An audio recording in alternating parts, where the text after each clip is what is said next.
ঘন জঙ্গলের মাঝখানে থাকত এক শয়তান বানর আর তার খুব কাছের বন্ধু, একটু মোটা কিন্তু ভীষণ ফানি একটা ওয়ার্থ। দুজনের কাজই ছিল সারাদিন দুষ্টুমি করা আর অন্যদের নিয়ে মজা করা।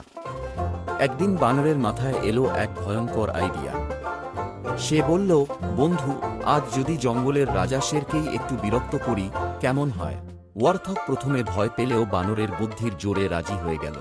বানরটা গাছে উঠে শেরের মাথার ওপর থেকে লাফাতে লাগল, লেজ নাড়িয়ে বলল, এই যে রাজা মশাই, এত ঘুম কেন? ধরতে পারলে ধরো। শের প্রথমে পাত্তা দেয়নি, কিন্তু বারবার বিরক্ত হওয়ায় সে ভীষণ রেগে গেল। গর্জন করতে করতে শের দৌড় দিল বানরের দিকে। ঠিক তখনই বানরটা এক লাফে নেমে পড়ল ওয়ার্থকের পিঠে। শুরু হয়ে গেল একেবারে ফুল অন বুল রাইডিং। ওয়ার্থক ছুটছে এদিক ওদিক, বানর পিঠে বসে চিৎকার করছে, আর পিছনে শের দৌড়াতে দৌড়াতে হাঁপিয়ে উঠছে। জঙ্গল জুড়ে শুধু ধুলো।